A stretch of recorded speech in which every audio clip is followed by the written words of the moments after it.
Woi, ngobrol dong. Ayo lanjut. Nah, Tadi dia kamu cerita. ngomong dari tadi, astagfirullahaladzim. Oh iya. Apa tadi topiknya? Lupa. Kayak foto itu sama namanya kayak Itu gitu. tadi Sakratul Maut. Loh, Sakaratul Maut. Oh iya. Iya, jadi gitu.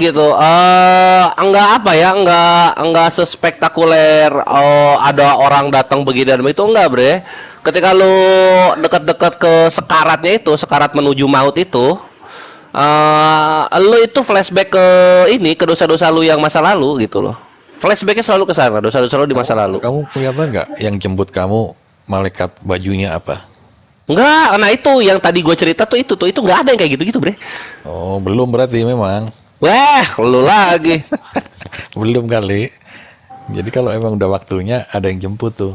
Nah itu lu nggak tahu lu akan mati ketika lu belum ngerasain kayak gimana itu batu ada di dada lu. Ketiban itu maksudnya? Iya. Kayak mau keluar gitu ya. Bukan nggak mau keluar, bukan nggak mau, lu nggak terbebas dari batu itu gitu loh. Itu jadi sensasinya ya, sensasinya. Jadi ada batu, batunya terserah lah lu segede apa. Yang penting beratnya tuh bertonton gitu. Itu nimpa dada lu, tak, buk gitu loh. Kayak gitu lah. Nah, pas lalu lagi, kayak gitu tuh. Itu tuh lu udah tuh langsung slow motion hidup lu, langsung slow motion. Lu udah nggak peduli lagi ini gua kenapa, lu nggak peduli ke sana, lu di sana udah aduh zaman dulu gua buat jahat ke si Anu, aduh kenapa gua ke orang tua gua waktu itu begini dan begitu, Nggak takut. aduh adek gua kayak gitu. Ketakutan ya biasanya ya. Iya, jadi bukan takut akan mati ya, tapi takut akan perbuatan lu di masa lalu. Kesana lu. Bang Kores sih Bang Hanzo nih kalau nanti dia mati dia takut gak sih di dalam kubur gitu? Enggak, karena enggak ditanamkan ke sana. Kekristenan itu enggak ditanamkan rasa takut akan kematian. Oh gitu ya. Iya betul. Enggak ditanamkan Iya ke sana. ini Kores, kalau si Betul. hantu Iya. ini matinya nanti jenazahnya kan dibakar, dibuang sungai Gangga, jadi nggak ngerasain apa-apa lagi. Pada Assalamualaikum. Astagfirullahaladzim. Waalaikumsalam warahmatullahi. Nah, tunggu ini gua ini dulu ya. Zo, Halo, bro. dikit Bang Zo. Ya, ya. Tadi sudah Udah tanggapi aku lah baca. tadi itu. Udah aku baca. Sabarlah. Terlalu banyak pusing. Tanggapi lah. Iya nanti. Tunggu bentar ya, gua mau nyanggapin dulu yang ini ya. Astari Isra Miraj itu hoax. Mana mungkin nabi apa nih? Mana mungkin nabi-nabi yang di alam barzah bisa jalan-jalan di langit saat Isra Miraj gitu. Gini bre, kayak misalnya Nabi Isa alaihissalam gitu kan. Lalu kemudian ada Nabi Musa, Nabi Ibrahim gitu kan, nabi-nabi yang lain gitu. Kadang orang-orang kekristenan itu kan biasa terkonsepnya tuh ini ya, dia tuh vertikal gitu, surga di atas bumi, neraka di bawah bumi gitu. Di Islam tuh nggak begitu. Ketika lu masuk ke alam kubur, lu ada di alam barzah. Alam barzah itu nggak di tanah, alam barzah itu. Alam barzah itu di tempat selain bumi gitu loh.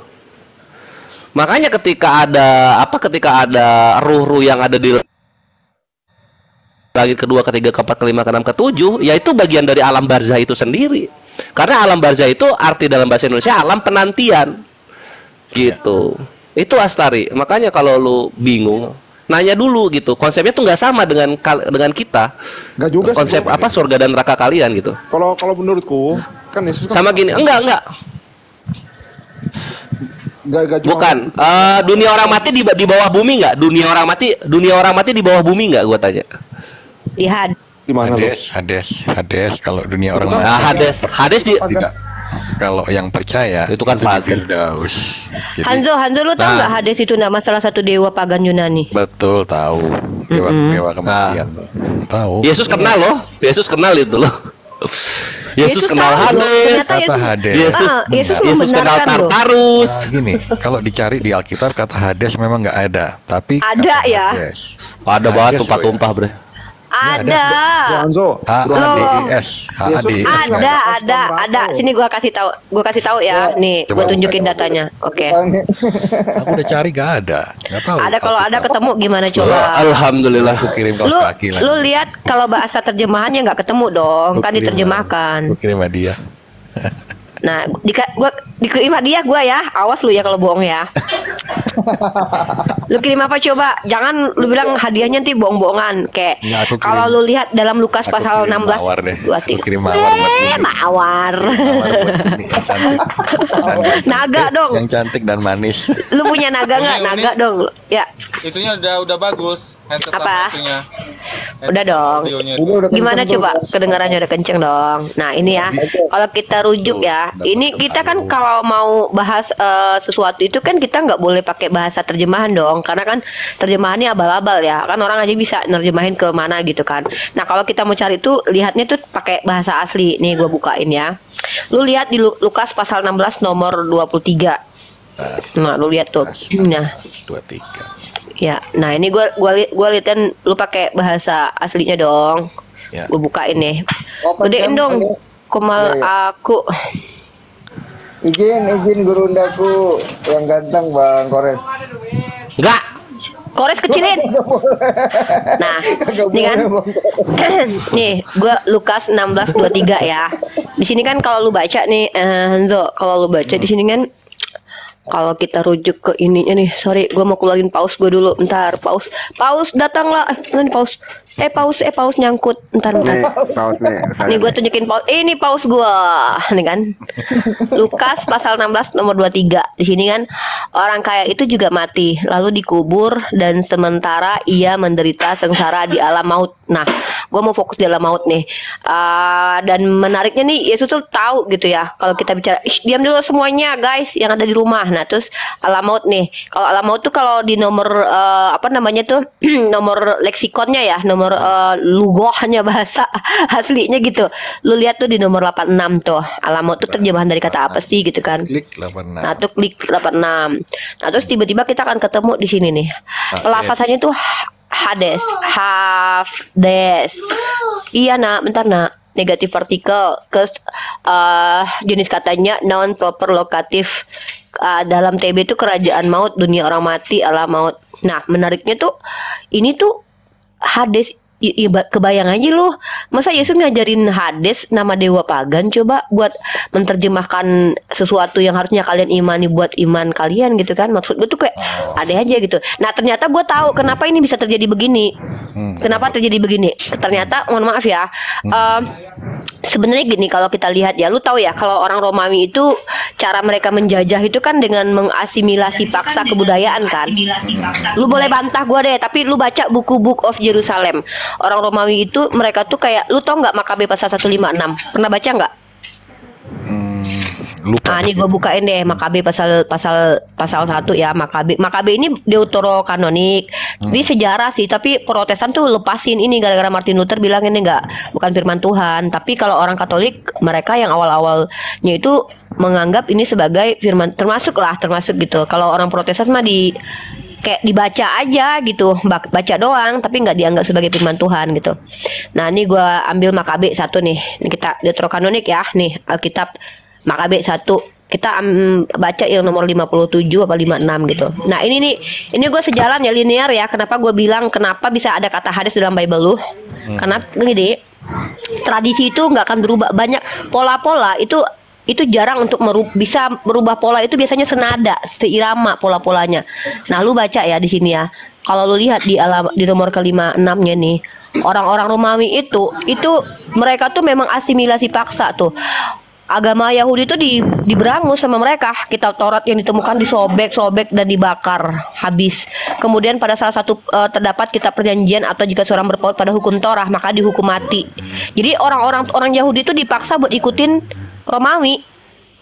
Nah, ternyata, mohon maaf ya, izin ya, gue bukan mau menghinakan tokoh agama lu, tapi ini fakta yang nggak bisa lu hilangin.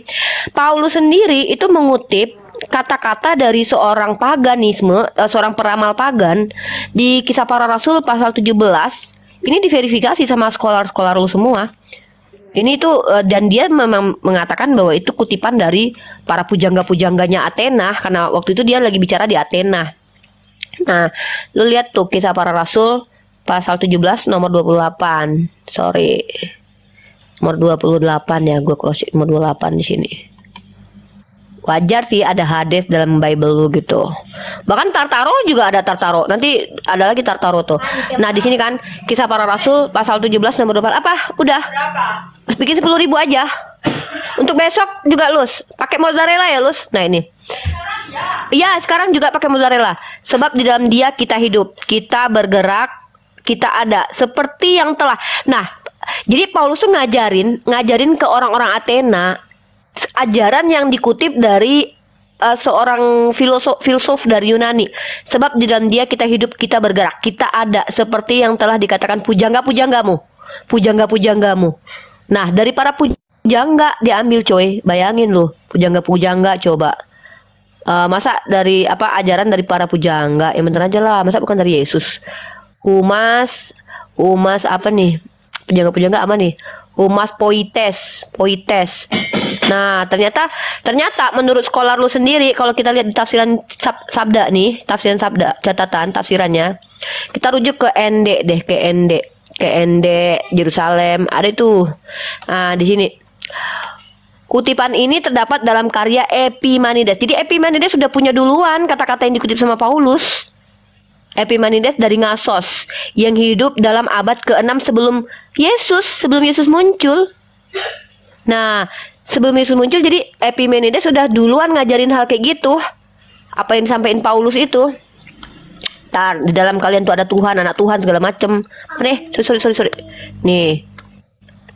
Ya wajar sih kalau seandainya kalian itu ada, sorry gua bilang terpapar gitu ya, karena memang Paulus kan orang Roma dan dia juga deket dengan orang Roma gitu. Nah, ini Epimenides. Pakai jaket adek, pakai jaket dek. Nanti masuk angin.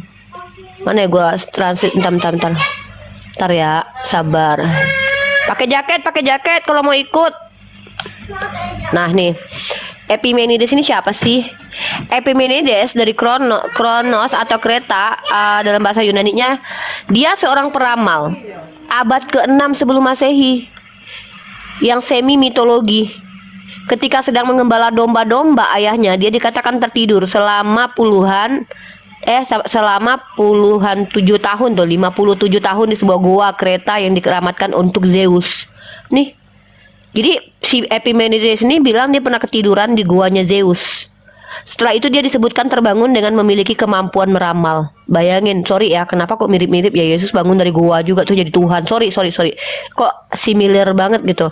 Kemudian Plutarch menulis bahwa Epimenides mensucikan kota Athena setelah polusi yang dibawa oleh para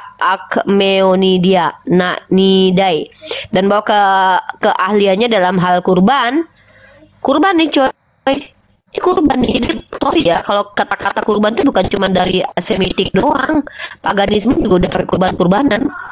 Serta pembaharuannya dalam hal pelaksanaan pemakaman telah banyak menolong Solon dalam usahanya untuk melakukan pembaruan di kota-kota Athena. Satu-satunya hadiah yang dia mau terima hanyalah pohon zaitun keramat serta janji bahwa kota Athena akan menjadi persahabatan berkali dengan Kronsos. Nah, jadi wajar sih menurut gua, kenapa gitu, karena orang-orang paganisme itu taunya ya Hades, Tartaro juga ada dalam kitab lu bahasa aslinya gitu sih menurut gua. Hanzo, silakan lu boleh bantah, tapi lu boleh bernarasi lah bahwa enggak Riva, Paulus tuh nggak mungkin begitu gitu. Uni putus-putus. Nih, bautnya. Bro, Uni. Alah, Tuhan ya. Itu aku mau nanya, di kitabmu ada tulisan Musa nggak? Soalnya kan kitab yang itu kan Abraham, Ishak itu semua ada. Unik tadi bagus itu. Dalilnya yang mana tuh yang dipakai? Yang perkataan Paulus di mana tuh tadi? Di KPR yang dia mengutip perkataan Epimenides di KPR 1728. Oke, kok Kisah Apostol meluncur. berapa nih? Kayak KPR 1728. Sebenarnya dia bukan cuman kutip di situ ya, dia juga ada kutip di Titus juga sih. Titus 1 pasal 2 juga dikutipin. Seorang nabi mereka sendiri pernah berkata. Nah, jadi gini ya, dia kutip, bahkan dia bilang nabi tuh. Dia bilang yang dimaksud sama, bahkan dia mengatakan, ini parah banget ini parah banget ya. Ini parah banget. Kenapa ini bilang parah? Karena dia bilang itu nabi-nabi gitu. Maksudnya bahkan dia bilang bahwa itu nabi-nabinya mereka. Titus pasal 1:12 ya. Titus pasal 1:12. Maksudnya itu kayak sinkretisme, kalian ngerti nggak sih? Hanzo di Arab Saudi, di Arab sebelum Nabi Muhammad muncul itu, yang sinkretisme itu namanya tuh Amr bin Lu'ay. Dia itu membaurkan semua ajaran. Dia ngeletakin berhala-berhala di Ka'bah. Nah, ini juga gua lihat ya, gua analisis dari cara-caranya Paulus tuh dia ngelakuin sinkretisme. Maksudnya tuh dia mencampurkan ajaran antara ajaran yang sesungguhnya dengan ajaran yang tidak benar gitu. Kritisme Itu pakai kaulah loh, tahu nggak? Ini Paulus doang kan Yuni ya? Ini Paulus doang kan maksudnya? Iya, Nggak sampai iya, sebelum-sebelumnya kan? Nggak sampai 12 rasul kan? Kalau 12 rasul ntar kita bahas ya, karena gue juga ada info-info yang gue pelajari tentang 12 rasul. Karena Nah, kan dia langsung kalau dari Yesus kan kalau 12 rasul. Maksudnya ini iya Paulus boleh, doang. nggak boleh kita bahas nanti, kita bahas ini boleh. Maksudnya kita diskusikan deh boleh. Nih, seorang dari kalangan mereka, nabi mereka sendiri pernah berkata, dasar orang Kreta, pembohong, binatang buas, pelahap yang malas. Nah, di sini dia mengutip perkataan untuk menjelekkan orang Kreta gitu. Ini termasuk juga karena kan si Epimenides sendiri kan memang dari Kreta. Dia kan dari Kreta, dari Nasos. Ya kan? Nah, di sini dia udah tahu nih, Paulus sudah bilang bahwa orang-orang Kreta itu orang-orang yang buas, pembohong gitu. Nah, sementara dia nginjilin tuh di Kreta. Jadi dia tuh banyak kok mengutip kata-kata dari orang lain untuk, maksudnya kayak gini ya. Kan Nabi lu sendiri bilang kalau lu kan orangnya jahat gini-gini. Jadi dia banyak mengutip perkataan-perkataan orang yang dimuliakan pada waktu itu ketika dia menginjil ke Yunani. Nah yang di Kisah Para Rasul itu, dia itu lagi ngobrol ke Athena kalau nggak salah, di Kisah Para Rasul pasal 17 ayat 28 itu. Nah, dia di Athena itu, perikopnya kan dia di Athena. Athena sendiri kan tempatnya memang paganismenya memang di situ. Zeus, Hades, kemudian semua ada di situ, di Athena itu. Nah, dari situ dia membawa ajaran itu, dia mengutip perkataan Epimenides. Dan ini fatal banget menurut gua. Kenapa? Karena dia tuh bilang sebab di dalam dia kita hidup, kita bergerak, kita ada. Ini kan filosofi dari Epimenides yang diajarkan kembali dikutip Paulus, dan ini tidak ada verifikasi dari Yesus loh. Kecuali ada Yesus bilang bahwa ini dibenarkan, atau mau bilang bahwa yang diajarkan Epimenides selama ini tuh diverifikasi Yesus sebagai Tuhan. Ngeri aja gitu kan, berarti Epimenides nabi dong. Kalau gitu lanjutlah. Ini aku pause dulu ya. Nih, coba Hanzo, aku mau nanya. Itu kan aku nggak gitu paham sama Alkitab ya. Ini maksudnya aku cuma anak-anak lah maksudnya. Aku mau nanya itu, kalau memang Paulus ada nggak sih dapat Roh Kudus kayak 12 rasul? Ada dong. Itu ada ya. Lu tahu nggak siapa yang ngomong? Si Richardin atau siapa? Biasa Richard. Gini Chat, gue mau nanya sama lu, kalau seandainya gue ngaku sama lu, gue dipilih Tuhan terus ngajarin ke jalan kebenaran, sebenarnya gue penjahat, misalnya, lu langsung percaya nggak? Dilihat dulu dari buahnya, buah roh. Ada nggak buah roh? Nah, itu ajaran Yesus ya. Yesus bilang apa? Cara mengetahui dia penyesat atau tidak, kata Yesus, lihat apa? Buah perbuatannya kan? Buah roh. Nah, sekarang gue tanya sama lu ketemu sama, gini nih, gue bilang sama lu nih, hei Hanzo, hati-hati ya, bentar lagi tuh ada maling itu ciri-cirinya bajunya warna hitam. Nah, kalau gue udah ngasih ide, gue ngasih kehati-hatian sama lu, bukan berarti lu terima dulu semua teman-teman yang bajunya hitam, lu temenin tuh orang-orang berbaju hitam, nanti baru lu pilih-pilih mana yang orang jahat atau enggak. Gue nggak, maksudnya masa kita sebodoh itu sih? Nih contoh gue kasih dalilnya ya, gue pakai dalil aja deh, gue nggak usah muter-muter lah. Ini kata Yesus tuh gini ya, kalau gue sepakat sih menurut Yesus tuh bener loh, ini ya. Ini kata Yesus tuh ngajarin begini.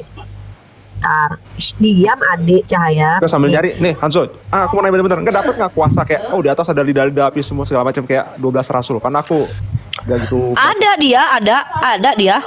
dia mah punya mukjizat Paulus mah. Nih lu baca di Matius pasal ke-5 kalau nggak salah ya. Nih lu baca itu. Oh ya udah. Enggak, gua bicara tentang ini dulu, tentang ajaran Yesus dulu. Lu kan Kristen kan, harusnya kan lu ngikutin si Yesusnya gitu kan. Nah, kata Yesus tuh gini, sebab nabi-nabi palsu akan muncul, mereka mengadakan tanda-tanda dan mukjizat-mukjizat dengan maksud sekiranya mungkin menyesatkan orang-orang pilihan. Nah, orang yang menjadi nabi palsu ini itu menyesatkan orang-orang pilihan. Dia tuh ngedeketin orang-orang yang dipilih Yesus. Di situ pernyataan Yesus tuh gitu dalam Markus pasal 13 nomor 12 dia lu baca.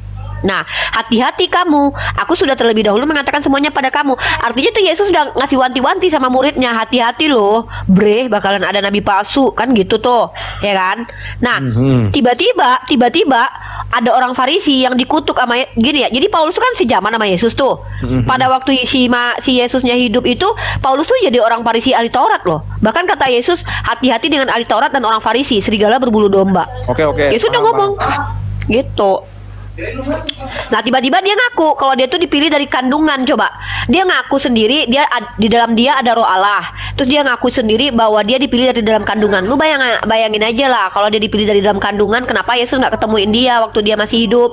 Kenapa dia dibiarin membunuh Stefanus? Masa dia ketemu Yesus ketika Yesusnya udah naik ke langit dengan dua kesaksian yang berbeda? Ya maksud gua kan, ya lu pikir sendirilah dari buahnya. Sekarang gua tanya sama lu, kalau seandainya kata Yesus tidak mungkin pohon buruk menghasilkan buah baik dan tidak mungkin pohon baik menghasilkan buah buruk, Yesus sendiri bilang nggak mungkin lah. Tiba-tiba lu percaya ada orang yang pohonnya buruk menghasilkan buah baik? Kan aneh lu. Berarti gua dong yang ikut sama Yesus, karena gua lihat dong siapa nabi itu. Nggak mungkin dia itu adalah orang yang bejat gitu. Dari awal tuh sudah dipersiapkan kenabiannya, pasti begitu. Masa Tuhan salah pilih? Uni, emang Uni pernah ngeliat ayat di mana Paulus dapat Roh Kudus selain pernyataan dia sendiri? Maksudnya dia memang dari lahir, Ya itu cuman tentang Paulus sendiri itu kita bisa ketahui dari pernyataan dia sendiri. Nah, selebihnya itu pernah sih memang murid Yesus tuh Petrus bilang bahwa dia tuh udah bertobat, dia tuh udah ini gitu kan, udah baik lah misalnya kan gitu. Maksudnya dia deket tuh sama Barnabas, dia deket juga sama Petrus, deket.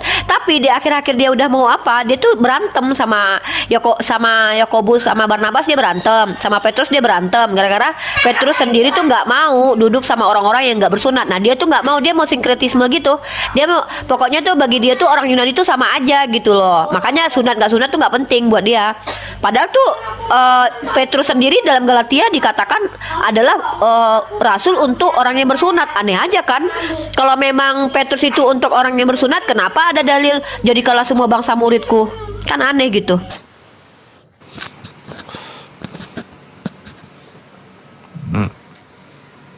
Oh, itu sebenarnya juga aku kepikir sampai sekarang sih, ragu lah. Kenapa? Gini loh, pertanyaanku tadi loh. Ada nggak di ayat Alkitab kita? Mungkin kan kalian jago-jago udah meneliti lah maksudnya. Yang menyatakan bahwa Paulus terima Roh Kudus sama kayak 12 murid Yesus. Tahu nggak cerita dia jadi rasul? Dia kan, nah itu kan gurun tuh. Nah dia itu waktu itu dia tuh memang mau melakukan misi. Gue nggak tahu ya misi dia mau menghancurkan atau apa. Nah dia yang cerita di Kisah Para Rasul, dia cerita. Nah dia sendiri yang menceritakan proses dia ketemu Yesus. Nah dia bilang begini, orang yang menyertai aku mendengar. Kan dia diadili kan, ditanyain sama orang-orang. Maksudnya tuh lu bener gak sih, kan gitulah, diadili kayak Yesus lah diadili. Pokoknya kalau ada orang yang ngaku-ngaku dia nabi, dia utusan Tuhan, itu pasti diadili sama orang-orang Yahudi. Nah dia ngaku di situ bahwa kesaksiannya itu gini, orang yang bersama aku, kata dia kan, itu melihat cahaya tapi tidak mendengar suara apapun. Tiba-tiba, makasih Bang Gusnadi, Masya Allah. Tiba-tiba di ayat lain dia dibilangnya begini, orang yang bersama aku tidak melihat apapun tapi mendengar suara. Ini kan kontradiksi banget. Masa ada dua kesaksian dia sendiri tentang siapa yang bersama dia itu beda? Kalau emang ini peristiwa penting ya, lu ketemu sama Tuhan, nggak mungkin lu lupa detailnya. Pasti lu ingat detailnya karena ini kan peristiwa penting buat lu kan. Nah tiba-tiba ketika dia diadili tuh dia beda, kesaksian dia tuh beda-beda. Ada dua kesaksian di Kisah Para Rasul, dua-duanya tuh Kisah Para Rasul Richard. Nah terus satu lagi ya, yang anehnya tuh gini. Pokoknya tuh kalian tuh tahu tentang Paulus tuh di surat-surat dia semua. Surat Titus, Korintus, Roma, Galatia, itu dia yang nulis semua. Kisah Para Rasul bahkan Ibrani pun ada yang bilang bahwa dia yang tulis. Bayangin, artinya tuh bahkan ajaran fundamental Kristen tuh dari dia semua loh. Contoh, kalian tuh nggak pakai hukum Taurat lagi. Yang batalin hukum Taurat tuh di Efesus pasal 2:15, bukan Yesus. Bahkan Yesus bilang tidak mudah hukum Taurat itu dihilangkan satu iota pun. Lebih baik lenyap bumi ini gitu. Nah bayangin, Yesus yang datang ke dunia sebagai Tuhan aja nggak pernah ngaku membatalin hukum Taurat dan Kisah Para Nabi. Tiba-tiba Paulus bilang dengan matinya Yesus telah batal hukum Taurat dalam Efesus pasal 2:15. Lu bayangin gitu loh. Masa kalau memang iya batal hukum Taurat, harusnya tuh yang ngebatalin tuh minimal murid Yesus yang 12 lah gitu. Emang ada Petrus bilang batal gitu? Oh, berarti Gitu bener maksudnya. memang. Coba lihat lihat ayat di Alkitabku deh yang tentang kedatangan antikristus deh. Iya, nih antikristus tuh lu lihat di Penyesat ya, serigala berbulu domba. Lu tau nggak kalau dia keturunan Benyamin? Bukan di Alkitab kita yang Injil kita yang ada yang tentang kedatangan antikristus. Iya, gue tanya sama lu, lu tahu nggak bahwa Yesus itu mengibaratkan bahwa si Penyesat ini adalah serigala berbulu domba? Lu tahu nggak? Pernah denger sih. Nah, lu tahu nggak kalau dia ngaku dari keturunan Benyamin? Nah itu sorry aku nggak gitu jago masalah ayat-ayat. Dia ngaku bre, kalau dia tuh keturunan dari Yahudi, dari Benyamin. Nah, ternyata Benyamin itu sudah dinubuatkan bahwa dia tuh serigala nih. Gue tunjukin sama lu datanya deh. Coba gedein dong. Siapa namanya, Bang Wan? Nih.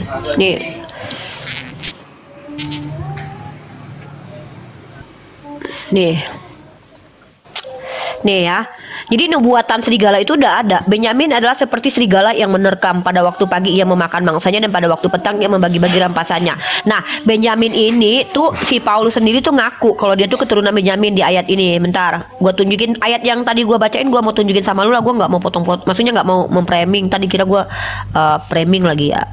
Kalian cari aja sendiri. Nanti lu catat lah ayat-ayat yang gue sampaikan gitu. Nah ini dalam kitab Roma pasal 11 nomor 1. Dia bilang tuh, dia mana? Maka aku bertanya, adakah Allah mungkin telah menolak umatnya? Sekali-sekali tidak, karena aku sendiri pun orang Israel dari keturunan Abraham, dari suku Benyamin. Tuh. Nah dia kan ngakunya dari Benyamin tuh. Sekarang gue tanya sama lu, ada nggak lu informasi dari gereja, dari pihak manapun, dari Kristen yang tahu siapa bapak ibunya? Nggak tahu, aku nggak tahu.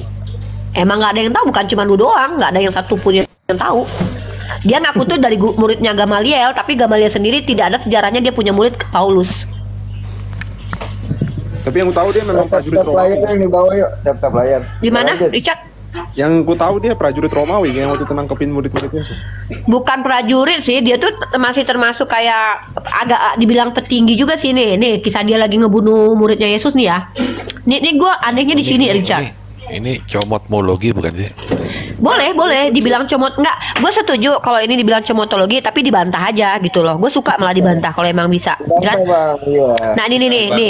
Karena gini, karena kalau seandainya memang ini comotologi, gue tidak sesuai dengan konteks, kita bisa adu argumen lah gitu. Maksudnya tetap kalian baca satu perikop pun nggak akan menghilangkan ayat itu gitu. Ayat itu memang ada nyata adanya, dan ini kan baik analisis juga nih.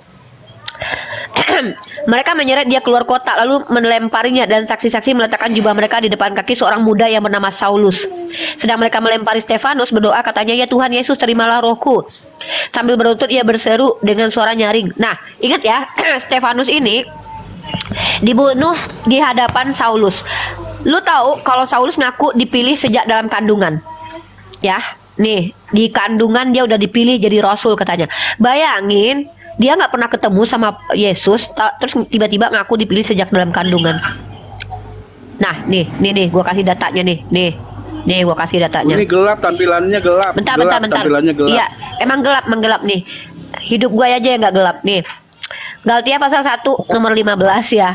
Tetapi waktu ia yang telah memilih aku, tetap Galatia ya. Galatia ini surat dia loh, bre. Ini dia yang bikin loh. Tetapi waktu ia yang telah memilih aku sejak kandungan ibuku dan memanggil aku oleh kasih karunia. Bayangin, dipilih dari dalam kandungan tapi dibiarin ngebunuh Stefanus. Yang bener aja, memang Yesus apaan coba? Yesus aja nggak pernah ketemu sama dia waktu Yesus hidup. Nah ini yang ketika dia ngaku ketemu Yesus di Damsik itu ya, dengan dua kesaksian yang berbeda. Lu bayangin ya, kalau ada kesaksian yang berbeda, lu pikir itu beneran nggak? Lo pikir aja lah sendiri gitu kan. Gua nggak mau paksa juga kan. Nah ini gua kasih lo Paulus nih ya, dia ngaku ada dua kejadian. Nih lo lihat di KPR. Ini sama-sama di KPR lo padahal ya. Pertama tuh di KPR, nih gua udah rinciin ayatnya nih gua rinciin nih ayatnya. Pertama tuh di Kisah Para Rasul pasal 20, 26, 35. Sebab itu pada hari ini aku bersaksi kepadamu bahwa aku bersih, tidak bersalah terhadap siapapun yang aku binasa. Tuh dia ngaku bersih tuh. Dia ngaku. Dalam segala sesuatu telah aku berikan contoh kepada kamu. Nah dia ngaku tuh di Kisah Para Rasul 23, 4. Jadi dia tuh kayak ngebersihin dirinya sendiri gitu. Kalau gue tuh baik loh, gue bersih loh gitu kan. Nah terus pengakuan dia ketika bertemu Yesus ya, ketika dia bertemu dengan sorry sebelum gua kasih dulu data di mana dia itu pernah ketemu dengan dengan Yesus ya, gua mau nunjukin sama lu kalau dia tuh beda pendapat sama Yesus sendiri nih. Kalau cara menegur yang salah kata Yesus tuh dalam 1 Matius ya, apabila saudaramu berbuat dosa, tegurlah dia di bawah 4 mata. Jika ia mendengarkan nasihatmu, engkau telah mendapatkannya kembali. Nah ini sesuai dengan pendapat Imam Syafi'i ya. Kalau kita mau menegur seseorang tuh nggak boleh di hadapan publik, bikin malu. Tapi dalam 1 Timotius pasal 5 nomor 20, mereka yang berbuat dosa hendaklah kau tegur di hadapan semua orang tuh.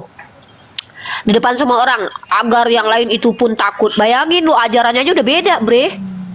Yesus ajarin apa? Paulus ngajarin apa coba? Terus mengampuni orang. Kata ini kan diduga nih Ibrani ini ditulis sama Paulus nih. Dalam 2 Ibrani pasal 66, namun yang murtad lagi tidak mungkin diperbaharui lagi demikian, sehingga mereka bertobat sebab mereka menyalibkan lagi anak Allah bagi mereka dan menghinanya di muka umum. Kata Yesus gini, Matius pasal 18:21, kemudian datanglah Petrus dan berkata pada Yesus, Tuhan, sampai berapa kali aku harus mengampuni saudaraku jika ia berbuat dosa terhadap aku? Sampai 7 kali. Beda banget, beda. Nah terus satu lagi ya, nih, nah ini nih yang kontradiksi banget tuh, ini lu baca nih. Makanya tuh ya Martin Luther tuh nggak percaya sama surat Yakobus karena dia anggap surat Yakobus ini surat jeram, rendah lah istilahnya, nggak terlalu bisa dipercaya.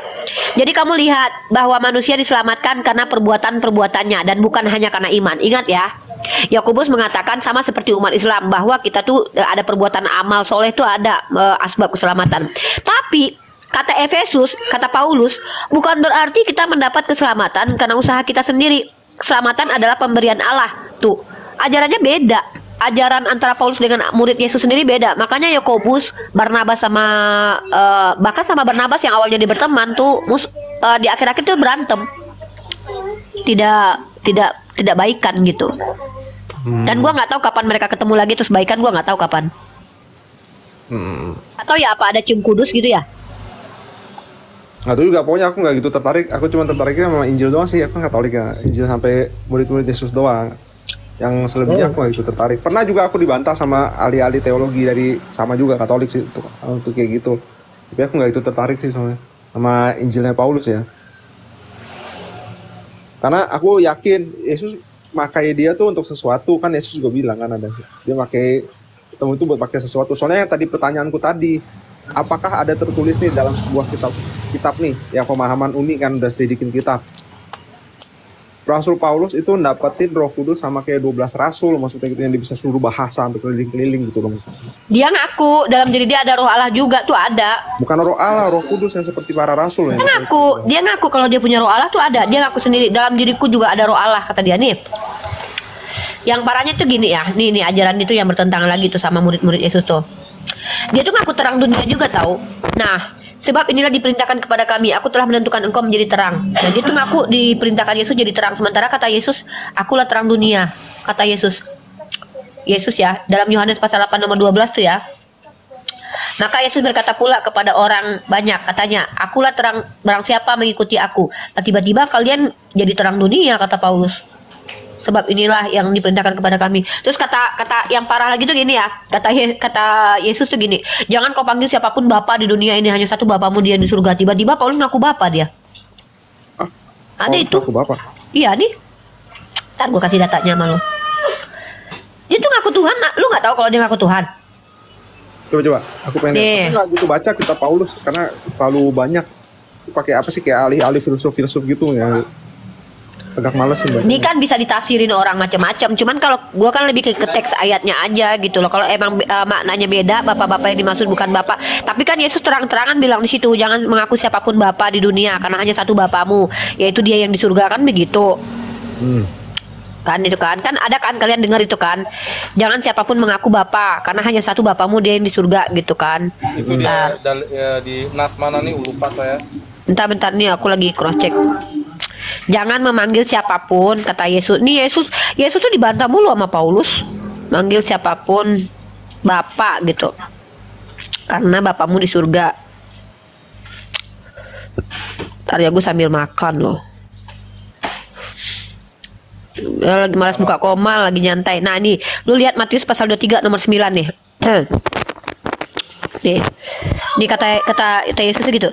Dan janganlah kamu menyebut siapapun Bapak di bumi. Bayangin di bumi lu, padahal Yesus di bumi nih. Kalian manggil Yesus Bapak. Dia aja ngelarang dipanggil siapapun di bumi Bapak. Padahal dia lagi di bumi tuh. Nah, kalian manggil Yesus malah Bapa, kan aneh. Dan janganlah kamu menyebut siapapun Bapa di bumi, karena hanya satu Bapa, yaitu Dia yang di sorga. Yesus nggak bilang gue lo Bapak lo, nggak bilang gitu Yesus. Padahal dia waktu itu di bumi. Tapi penjelasannya yang kalian masuk akal dari Kristen sih nggak apa-apa lah, jelasin nanti. Karena Injil yang kuberitakan, bentar. Bentar ya. Nih, gue kasih data lagi nih. Lu lihat 1 Korintus pasal 4 sampai nomor 15 nih. Ini kata Paulus tuh gini nih. Sebab sekalipun kamu mempunyai beribu-ribu pendidik dalam Kristus, dia udah tahu nggak ada Bapak tuh cuma satu-satu. Tapi coba lihat kata dia, kamu tidak mempunyai banyak Bapak, kata dia. Dia udah, ya dia udah tahu. Jangan nak, nanti jatuh nak. Bukan di sini bawah. Yaudah. Dia tak, jangan itu Al-Quran nak, itu buku tafsir ibu sini. Arum ngapain sih? Nah itu ya. Terus di sini banyak Bapak, karena akulah dalam Kristus Yesus yang telah menjadi Bapamu oleh Injil yang kuberitakan kepadamu. Nggak apa-apa sih kalian bilang, oh itu bukan Bapa yang dimaksud. Tapi kembali lagi ke perkataan Yesus, jangan kau memanggil siapapun Bapa, karena hanya satu Bapamu, yaitu Dia yang di surga. Tiba-tiba kalau memang dia adalah pilihan Yesus, kenapa dia itu mengambigukan ajaran Yesus gitu loh. Yesus sendiri itu jangan kalian panggil Bapa, tapi tiba-tiba dia bilang gue Bapa gitu loh. Maksud gue tuh gini ya, pasti pakai kata lain kayak gitu, guru kayak apa kayak gitu kan, mengambigukan ajaran Yesus tibanya kan. Benar. Aku setuju.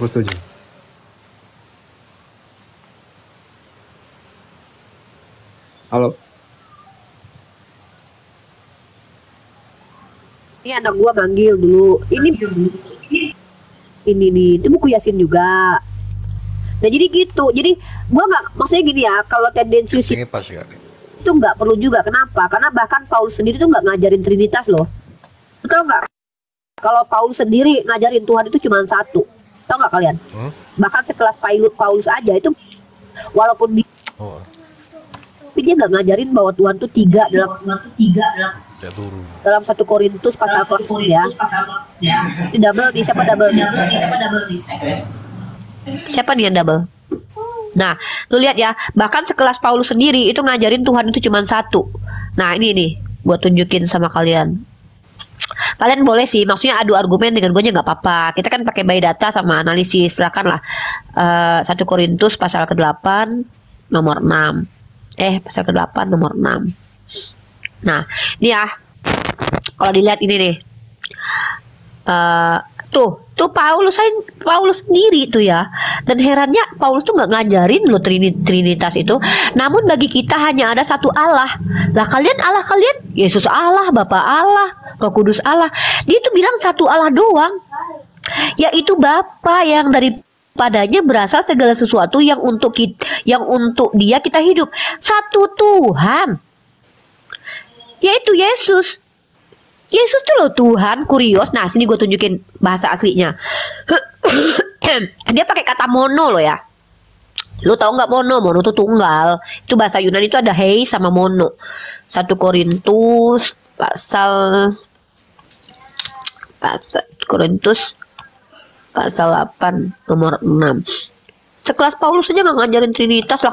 Bener juga sih kata Yesus ya, orang yang disesatkan itu lebih mengerikan daripada orang yang menyesatkan. Makanya parah-parahnya Paulus nggak ngajarin Trinitas, Kristen malah Trinitas. Kayak agak heran juga sih. Nah, kita lihat ya. Namun bagi kita hanya ada satu Allah. Mari kita lihat. Nggak, hidung aku emang dari dulu memang mampet guys. Aku kan sinus. Nah, namun bagi kita hanya ada satu. Ya, kita lihat nih. Heis. Hanya ada satu Allah. Siapa nih? Theos itu cuma satu, bre. Yaitu siapa? Pater. Pater. Nah, kemudian yang daripadanya berasal segala sesuatu. Ini prima kausanya ini. Kausa primanya ini Bapa. Nah, yang untuk Dia kita hidup dan satu Tuhan. Nah, ini dia. Tuhannya apa? Kurios. Lu tahu kalau kurios ini panggilan untuk orang yang memiliki keledai yang diambil Yesus juga kurios dia. Nah, ini kurios. Yesus itu kurios, ya. Dan olehnya segala sesuatu telah dijadikan dan yang karena dia kita hidup. Ini gue sepakat dengan perkataan ini, yang olehnya segala sesuatu telah dijadikan sama, seperti kita Nabi Muhammad SAW itu kayak Nur Muhammad lah nanti. Para nabi itu memang begitu. Mereka itu hadir untuk umatnya gitu loh. Jadi hal yang wajar sih kalau dikatakan bahwa untuk Yesus gitu, kalian itu dijadikan, karena memang nabi itu akan bertemu dengan umatnya gitu. Nah, terus kalau kita lihat lagi nih. Ini kan ajaran Paulus nih. Dia nggak mentigakan, hanya ada satu Allah, yaitu Bapa. Nah, terus ada lagi dia dalilnya ya. Duh, gua mampet. Namun bagi kita telah dijadikan karena hidup. 1 Korintus mana ya? Ininya Paulus tuh kesalahannya cuma satu doang ya. Dia tuh mengutuk hukum Torah dan mengatakan kitab Torah itu jadi asbab dosa. Tuh satu hal ya, dia ngajarin buat tunduk patuh sama pemerintahan Romawi yang adalah penjajah pada waktu itu. Itu juga, parah banget itu. Tahu nggak itu kalian? Kalau dia perintahkan untuk patuh kepada pemerintah yang waktu itu adalah pemerintahan Romawi. Waktu di mana? Nih, di mana? Paulus dalam Roma. Bentar ini. Uni itu bicara jangan nggak usah kejang-kejang. Nih, gue tunjukin nih. Jangan motong-motong orang ngomong dulu. Lu dengar dulu baru masuk Nih. Roma pasal 13. Dengar dulu karena dengar dulu, kita lagi baca. Lu sih motong-motong, ini perikopnya nih. Nih, lu baca perikopnya aja, baca nih, kepatuhan kepada pemerintah. Perikopnya aja, kepatuhan kepada pemerintah. Ya elah, ini kan nampak, kan bisa lihat. Apa sih lu, Demian? Itu rumus, itu pakai Alkitab bukan Isi Demian nggak sih? Itu Google. Coba lu bantah aja kalau ini beda sama kitab aslinya. Apa sih ini orang nih? Lu punya kitab asli, ya udah lu baca. Ini orang nih aneh. Saya kasih belajar. Diam dulu, abis gua ngomong baru lu bantah semua argumentasi gua. Kok tidak? Ini orang baru datang. Kalau kan gua udah bilang, kalau gua salah silahkan dibantah, dan penjelasan hermeneutiknya gua serahin kepada kalian Kristen, karena kalian kan Kristen, kalian pakai hermeneutik. Hermeneutik itu pakai pendekatan apa? Misalnya pendekatan filologi, linguistika, pakai tradisika, silakan, nggak apa-apa, kita terima kok. Tapi jangan gini loh, jangan kalian bilang mana-mana nggak ada, jangan buru-buru menjawab, pelan-pelan aja. Kita kan nggak mau kemana-mana, kita kan tetap di sini. Nah, kita kembali ke ini ya. Roma pasal 13, perikopnya itu kepatuhan kepada pemerintah. Nah, tiap-tiap orang harus takluk kepada pemerintahan yang di atasnya, sebab tidak ada pemerintah yang tidak berasal dari Allah. Tuh, dia bilang tidak ada pemerintah yang tidak berasal dari Allah. Jadi kalau semua pemerintah berasal dari Allah, Fir'aun yang jadi pemerintah pada zaman orang Israel dianiaya itu juga dari Allah menurut dia. Bayangin lu, ngeri loh. Terus kemudian, sebab itu barang siapa melawan pemerintah, ia melawan ketetapan Allah. Lu tahu dia ngelarang di sini buat melawan sama penjajah. Pada waktu itu jelas-jelas ini kok Roma loh. Ini bayangin, ini ke kota Roma loh ya. Lu bayangin. Dia bicara sama orang-orang yang ada di Roma, dan pada waktu itu lu tahu Romawi itu Helenisasi, sedang menjajah. Yesus itu lahir di bawah penjajahan. Nah, sebab jika seorang berbuat baik, ia tidak usah takut kepada pemerintah. Hanya ia berbuat jahat. Maukah kamu hidup tanpa takut kepada pemerintah? Perbuatlah apa yang baik dan kamu akan peroleh pujian daripadanya. Disuruh ngejilat pemerintah. Lu bayangin, kalau seandainya ayat ini dibawa waktu kita masih dijajah Belanda, habis nih umat Indonesia nih, nggak ada yang merdeka. Nggak bisa ini dibawa. Ini nggak bisa dipakai ketika kita lagi dijajah sama Belanda nih. Baru dia bilang di sini, karena pemerintah adalah hamba Allah untuk kebaikanmu. Tetapi jika engkau berbuat jahat, takutlah akan dia, karena tidak percuma pemerintah menyandang pedang. Pemerintah adalah hamba Allah untuk membalaskan murka Allah atas mereka yang berbuat jahat. Tuh, bayangin. Jadi kalaupun lu dijajah, berarti itu Tuhan yang lagi murka, lagi menghukum lu gitu loh. Karena setiap pemerintahan itu adalah punyanya dari Tuhan. Nah, ini kenapa gue bilang wajar sih dia ngajarin gitu, karena dia sendiri kan mengaku orang Roma. Nih, kebangsaan Roma dia ya. Paulus ngaku orang Romawi, lu nggak tahu ya. Nah, ini gue kasih data lu. Dia tuh ngaku warga Roma. Dia dekat banget sama warga Roma ya. Nih, bahkan dia berhutang budi sama salah satu nih. Kedekatan Paulus sama orang Roma itu tidak perlu disangsikan lagi, Breng. Mana ya dalilnya? Sorry, gue batuk. Ntar gua mute dulu, gua cari data dulu. Dimaafkan, Mi, dimaafkan. Apa Piglio ngomong dulu sebelum Mambo Kone lagi nyari data tuh, coba silakan dibuka mute-nya. Ya, malah mental. Ya, malah cabut. Kisah Tuh. nomor 28 nih. Pula. Itu. Ya. Nih kisah para rasul nih. Paulus secara sah memiliki kewargaan Romawi dari sejak lahir. Bayangin, dia ngaku dari Tarsus, dia ngaku dari Tarsus, terus dia ngaku orang Yahudi. Tapi ternyata dia juga kebangsaannya Romawi. Bayangin dari lahir. Dari lahir coba. Bayangin coba dia dari lahir coba bahwa dia itu sudah punya kewargaan negara Romawi. Berarti benar yang Yesus maksud dia mau pakai Paulus itu untuk tujuan ya, aku nggak mau sebut di sini ya, maksudnya kan Yesus yang bilang tuh waktu ke Ananias tuh, Ananias takut kan waktu nyamperin Paulus, kan kalau salah ada perdebatan Ananias sama Paulus, Ananias sama Yesus karena dia ketakutan karena ini pembunuh. Di mana Ananias ketemu Yesus? Gak ada. Yesus disamperin Ananias, coba ada di Google, coba Google aja deh. Ananias bertemu Yesus. Atau Yesus mengutus Ananias, ada di situ tulisannya. Setelah Yesus naik ke surga maksudnya? Ya setelah Yesus naik ke surga. Ya nggak ada itu mah, itu gini loh. Justru lo harus percaya kepada 12 murid yang benar-benar ketemu sama Yesus loh. Kata Yesus kan gini ketika dia naik ke surga, masih banyak yang ingin aku sampaikan kepada kalian, tapi kalian belum sanggup menerimanya. Aku akan mengutus roh kepada kalian lah. Kalau memang Yesus turun naik, ngapain dia bilang begitu coba? Lu pikir aja lah, kalau emang dia bakalan turun lagi, naik lagi, turun lagi, naik lagi, ketemu lagi sama muridnya, yang paling penting dia temuin, ngapain dia ketemu sama Paulus coba? Dia juga bilang sama muridnya, masih banyak yang ingin aku ajarkan kepada kalian, tapi kalian belum mampu. Nah, aku akan mengutus roh kepada kalian, roh kebenaran. Nah, tiba-tiba ada yang ngaku ketemu sama Yesus, ya bener aja lu. Yesus juga bilang, kalau ada yang mengaku bertemu aku di mana di padang gurun, di bilik-bilik, jangan kau percaya. Kata Yesus, lah tiba-tiba kalian percaya ada yang ngaku ketemu Yesus, aneh. Terus ini ya. Turun naik apaan nih? Ya kan dia Tuhan misalnya ya, taruhlah dia Tuhan, dia bisa aja turun naik suka-suka lah gitu. Tapi kan dia udah ngomong sama muridnya, masih banyak yang ingin aku sampaikan kepada kalian. Makanya Kristen percaya murid Yesus itu dapat roh di Pentakosta. Lah kalau memang Yesus bakalan turun ketemu Paulus, ngapain dia ngomong kayak gitu coba? Kayak main-main aja Yesus jadinya kan? Toh dia juga bakalan turun lagi ternyata. Nah itu dia.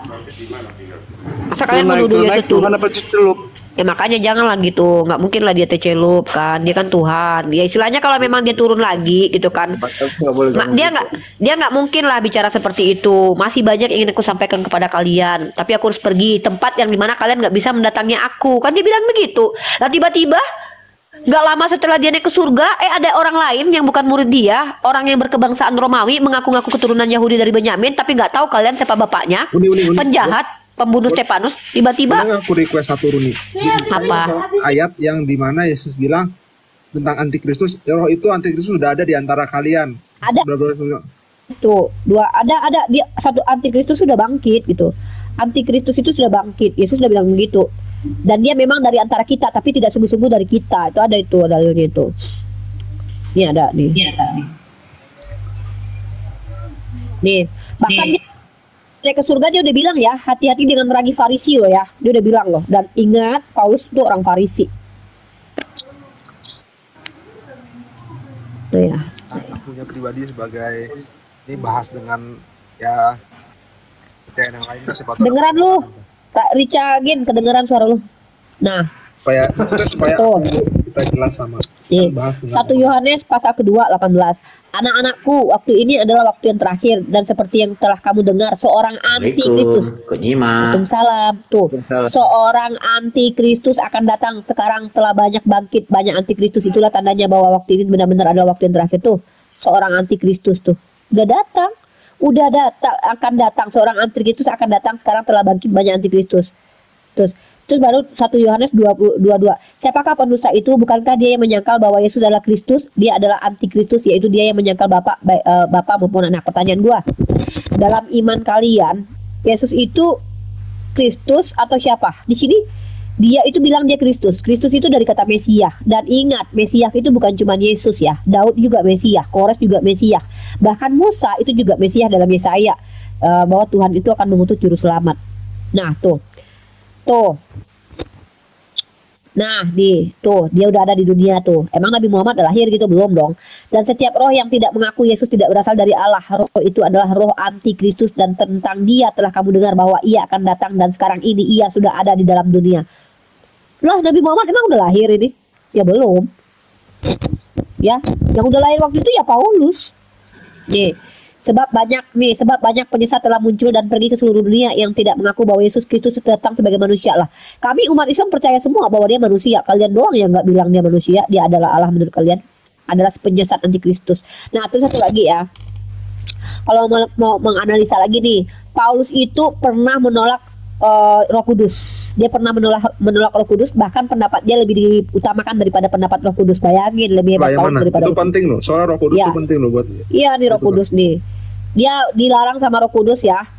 Dia dilarang sama Roh Kudus buat pergi ke suatu daerah, tapi dia menentang itu gitu benar.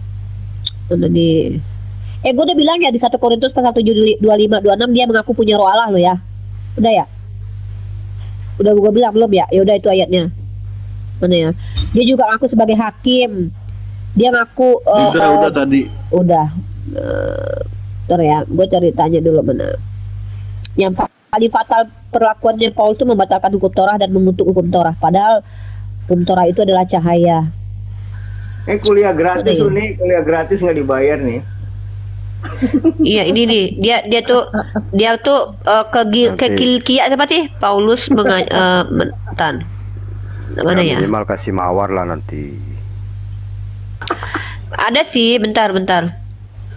Nah, nih. Kisah Para Rasul pasal 1675 tuh. Kisah Para Rasul pasal 16 nomor 7. Makanya Martin Luther itu kenapa dia bisa mengeksegesi kitab kalian ya sendiri. Dia bilang ya, kalian nggak tahu ya ceritanya Martin Luther ya. Ya gara-gara ini, karena menganggap bahwa setiap kitab kalian tuh boleh ditafsir sama kalian masing-masing. Makanya Martin Luther tuh sejak hidupnya Martin Luther tuh reformasi gereja Protestan tuh sampai 200-an denominasi gereja tuh punya pendapat masing-masing terkait kitab suci kalian. Nah, dan setibanya di Misia mereka mencoba masuk ke daerah Bitinia. Tetapi Roh Yesus tidak mengizinkan mereka. Bayangin lah. Lu bayangin nih, kata dia tuh Roh Yesus tidak mengizinkan mereka. Setelah melintasi Misia, mereka sampai Troas. Pada malam harinya tampaklah oleh Paulus suatu penglihatan. Ada seorang Makedonia berdiri di situ dan berseru kepadanya, katanya, "Menyeberanglah kemari dan tolonglah kami." Setelah Paulus melihat penglihatan itu, nah dia itu mengambil pendapat berdasarkan penglihatan dia tuh. Padahal Yesus tuh ngelarang tuh. Yesus tuh ngelarang ya. Yesus melarang dia ke Misia tuh. Bayangkan pengakuan dia loh, ini pengakuan dia loh ya. Setelah Paulus melihat penglihatan itu, segeralah kami mencari kesempatan untuk berangkat ke Makedonia, karena dari penglihatan itu kami menarik kesimpulan. Bayangin, dia tuh dapat penglihatan kata dia, terus dia ambil kesimpulan sendiri bahwa dia pergi ke Makedonia. Dia pergi ke Makedonia sendiri asal atas penglihatan yang dia lihat itu, kesimpulan pribadi yang dia ambil sendiri. Karena dari penglihatan itu kami menarik kesimpulan bahwa Allah telah memanggil kami tuh. Dari penglihatan Paulus dia mengaku bahwa ini Allah dipanggil gue nih gitu kan, memberitakan Injil kepada orang-orang sana. Nah sekarang gue tanya, ayat tadi yang gue tunjukin antikristus tadi, orang-orang yang menyeberang lautan untuk mengabarkan Injil itu cuma Paulus doang.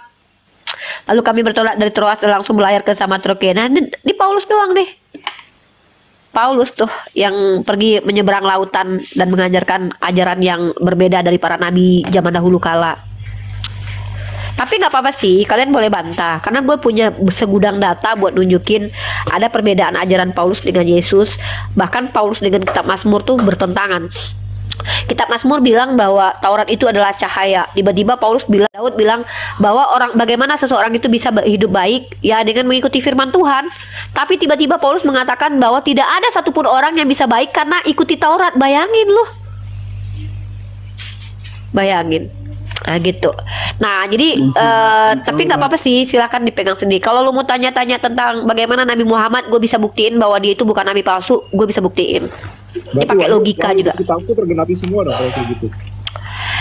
Sebenarnya gue termasuk orang ya, Skores gue rasa juga sama lah. Gue termasuk orang yang tidak boleh menolak seluruh kitab lu, tapi tidak bisa terima semua. Kenapa? Ketika gue tolak, Nabi Muhammad bilang begini, kalau ada kabar dari orang fasik ya, orang fasik itu mohon maaf ya, fasik itu orang-orang yang tidak seagama dengan kami atau orang sesat gitu. Kami tidak boleh menerima seluruhnya dan kami juga tidak boleh tolak seluruhnya. Kami harus mengkaji dan yang menjadi parameter kebenarannya itu adalah Al-Quran. Jadi kita harus cross check by Al-Quran. Nah, contoh Ya'juj dan Ma'juj itu ada dalam kitab kalian. Gog and Magog itu ada. Dan kita dikasih tahu Gog and Magog.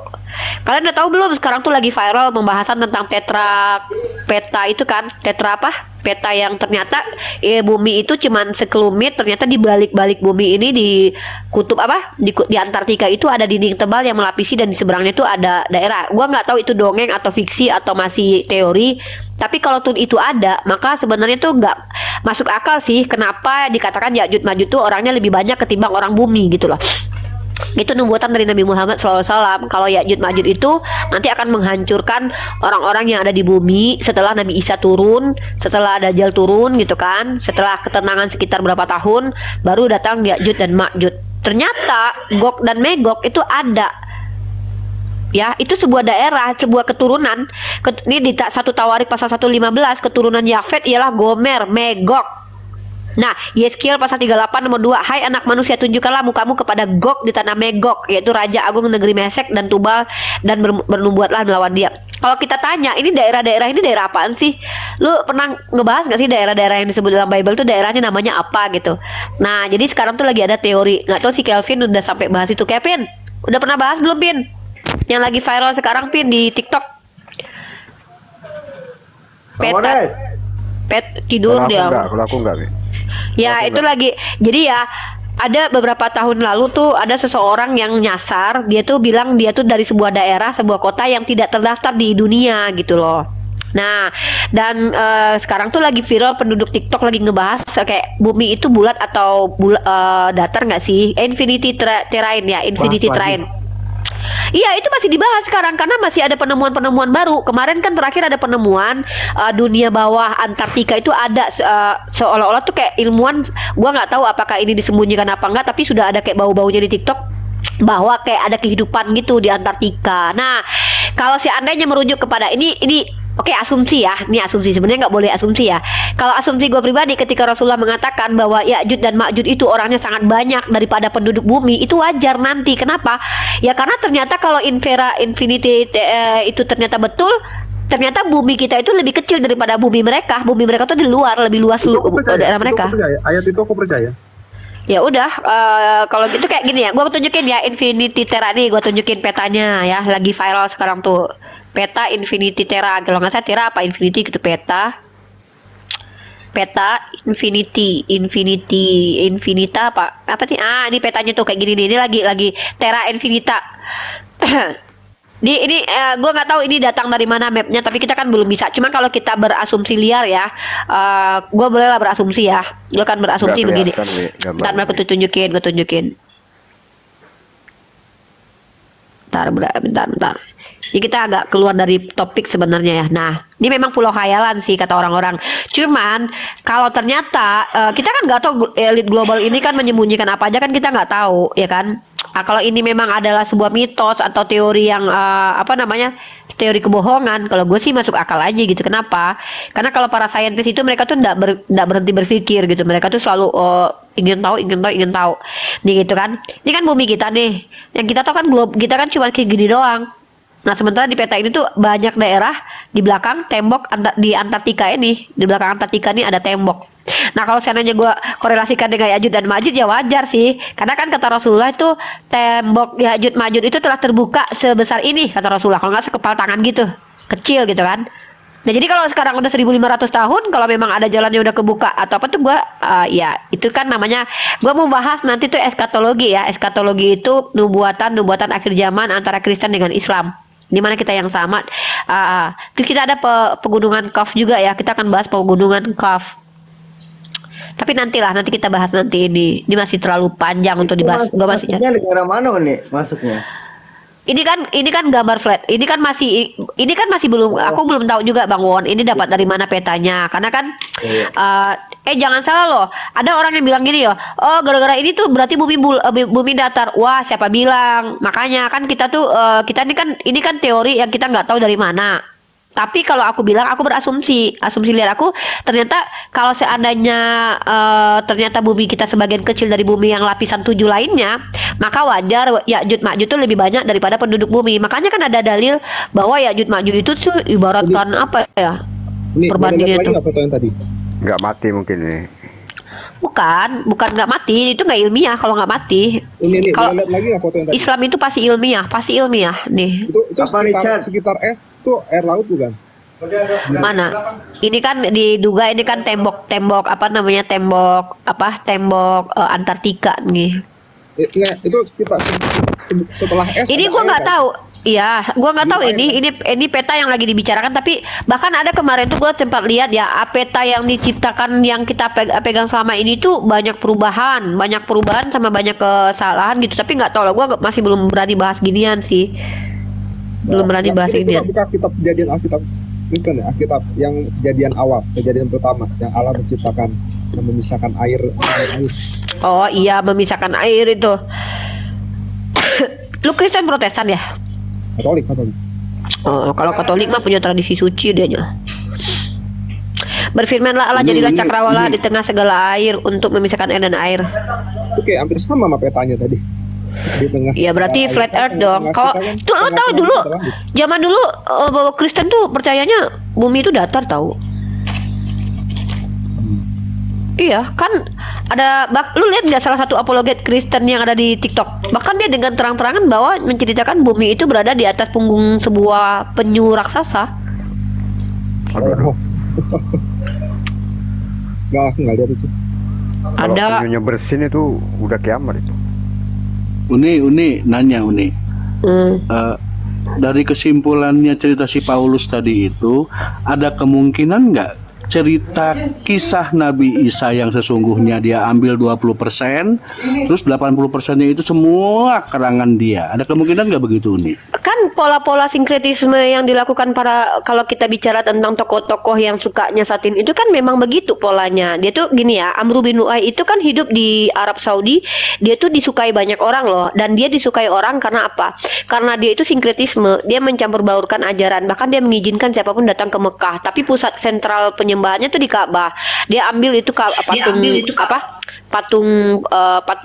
patung dewa-dewa tuh diletakin di situ, dewa Hubal gitu kan. Nah, dan itu juga terjadi di zamannya si Samiri. Samiri itu ketika Nabi Musa alaihissalam pergi 40 hari itu, dia mengambil menyenangkan orang ya, mau menyenangkan orang pada waktu itu dia ambil patung orang sapi. Nah, sama kalau kita lihat pola-pola zaman sekarang, kenapa banyak orang jil gitu ya, Islam liberal itu karena sinkretisme itu mencoba untuk membaurkan, dan metode ini baik banget buat orang-orang yang ingin menjabat jadi apa, pemimpin. Karena apa? Justru pengikutnya lebih banyak karena dia mengakomodir semua ajaran dong. Nah, kalau seandainya dia cuman terfokus kepada satu ajaran, ya rugi dia, karena orang yang tidak seiman dengan dia otomatis tidak akan memilih dia, entah jadi pemimpin, entah jadi apa. Makanya ya kalau kita lihat kayak pola-pola capres itu kan pasti kan bawa-bawa agama. Bahkan agama itu coba-coba kayak dibaurkan, kayak mohon maaf ya, ada zaman masih pilpres kemarin tuh kayak ada yang coba-coba buat salawatan di gereja gitu kan. Nah, terus kayak apa itu namanya, itu udah mulai tuh pola-pola sinkretisme itu, seolah membaurkan semua ajaran sehingga nanti orang-orang yang beragama minoritas merasa nyaman dan aman terakomodir ajarannya, maka pasti dipilihlah orang yang dianggap toleran ini. Makanya si Amr bin Lu'ay itu termasuk orang yang disenangi di Mekah pada waktu itu, orang suka sama dia semua. Padahal kata Rasulullah dia adalah orang yang sangat di neraka dengan sangat mengerikan hukuman dia gitu. Nah, itu juga kenapa orang Yahudi marah banget sama Paulus, bahkan dia dikatakan dari sekte sesat. Kalian nggak tahu kalau dia dibilang sekte sesat, Paulusnya nih aku kasih data lagi nih. Orang Yahudi sendiri bilang dia tuh sekte sesat. Nih Kisah Para Rasul pasal 24 ya.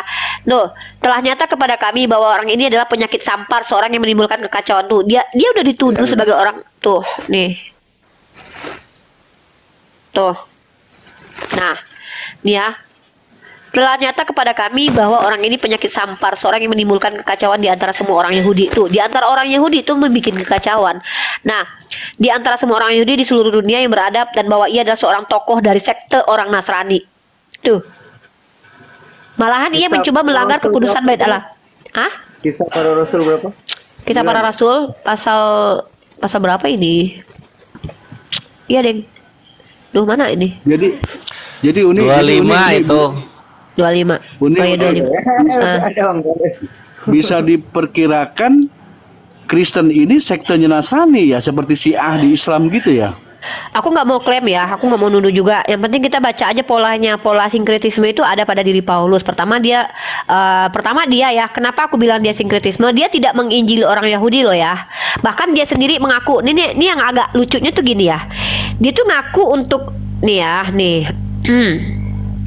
di Galatia tuh dia ngaku, dia lagi-lagi Galatia, lagi-lagi surat dia sendiri ya. Artinya tuh semua klaim dia gitu. Nih, dia ngaku. Ntar. Ini kalian nanti jawab ini loh. Ini agak aneh. Ya kenapa? Enggak, dari pemahaman yang tadi Yuni jelasin itu kan masuk akal untuk aku lah. Ini kayak kesannya tuh Yesus tuh lagi, kan Yesus kan dibunuh sama prajurit Roma ya. Ditindak. Itu kayaknya kesannya tuh Yesus lagi kayak mata ganti mata loh. Kan kejadian kitabku kan ada tuh hukum. Iya, di imamat itu. Ya, mata ganti Bukan mata. Recegin, yang bunuh Yesus itu Allah bapaknya yang bunuh. Buat Maksudnya tebus dosa. iya, bapaknya yang balas itu, maksudnya kayaknya kesannya tuh kayak bapaknya lagi balas, makanya itu kan Roma itu Yahudi. Ini sekarang dari Yahudi kayak kesannya Paulus dibikin jadi kayak gitu kan, jadi kayak aneh lah gitu. Kalau aku Bukan bapak yang membunuh anaknya untuk menebus dosa. Yang merencanakan, Les. Nah, kalau pemahamanku itu kan dari sifatnya Yahudi, makanya Yesus nyemprot orang Yahudi nyahlakau iblis kan dari rencana mereka kan, supaya Yesus nggak boleh mati. Tapi Itu kan katanya karya Tuhan, gimana sih? Karena Tuhan namanya pemahamanku ya. Ini dong, bentar. Aku mau nunjukin dalil tadi deh. Nih, Galatia pasal 5 ayat 2 nih. Galatia pasal 5 ayat 2. Galatia pasal 5 ayat 2. Ini yang anehnya tuh ini ya. Ini menarik banget nih. Tadi nih, bentar. Sorry, salah. Bentar, Irfan, kamu Islam apa Kristen, Irfan? Biar yang Kristen naik. Irfan.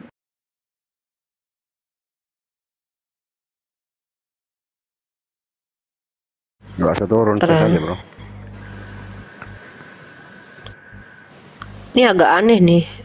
Kenapa ya? Ini agak aneh banget dalilnya gitu. Nanti kalian jawab lah nih pertanyaannya nanti. Galatia pasal 2 6 10 ya. Galatia pasal 2 Galatia pasal 2 6 10 ya. Mana nih? Galatia pasal 2 6 10. Ini agak aneh. Nah, nih. Nah, ini aneh nih. Nih ya. Ini gue buka nih. Si Hanzo mana Hanzo? Ada kabur Hanzo. Gak kuat dengan kenyataan. Gak kuat dengan kenyataan. Ya, Galatia pasal 2. Dan mengenai mereka yang dianggap terpandang itu, bagaimana kedudukan mereka dahulu, ia tidak penting bagiku, sebab Allah telah tidak memandang muka. Bagaimanapun juga mereka yang terpandang itu tidak memaksa sesuatu lain kepadaku. Tetapi sebaliknya, setelah mereka melihat bahwa kepadaku telah dipercayakan pemerintahan Injil untuk orang-orang tidak bersunat. Nih, ingat ya, dia mengaku sendiri bahwa kepada dia itu disuruh menginjili orang-orang yang tidak bersunat. Nah, bahkan kata dia sama seperti kepada Petrus untuk orang-orang bersunat. Berarti telak di sini bahwa Petrus itu hanya untuk orang bersunat. Lah, kan ada dalil katanya kabarkan Injil ke seluruh makhluk. Lah, kalau memang waktu itu kabarkan Injil ke seluruh makhluk, di situ Paulus belum ada. Kemudian di situ pasti Petrus ada. Kenapa Petrus justru untuk orang bersunat? Kok malah Paulus untuk orang tidak bersunat? Ini biji mana coba? Pada jelas-jelas ya. Jelas-jelas di sini dia ngaku untuk orang tidak bersunat. Dia bilang Petrus untuk orang bersunat. Berarti Petrus itu betul-betul untuk orang Yahudi, Bani Israel doang. Tuh, karena ia telah memberikan kekuatan kepada Petrus untuk menjadi rasul bagi orang-orang bersunat. Tuh, Petrus sendiri tuh rasul buat orang bersunat. Untuk siapa? Bani Israel. Nah, dia ngaku pula tuh, ia juga telah memberikan kekuatan padaku untuk orang-orang tidak bersunat. Ini namanya sinkretisme. Makanya dia berantem sama Petrus gara-gara dia tuh, jadi bahkan dia bilang Petrus itu munafik loh, bayangin. Dia bilang Petrus munafik. Wah, parah. Padahal dia baru ketemu, ngaku-ngaku ketemu Yesus. Padahal Yesus sendiri itu ketemu Petrus sendiri dipilih sama Yesus gitu kan. Petrus dibilang munafik sama Paulus. Tuh. Bayangin loh, orang baru ketemu, baru ngaku-ngaku, tiba-tiba udah menyalah-nyalahi. Nah, Galatia pasal 2:11 tuh.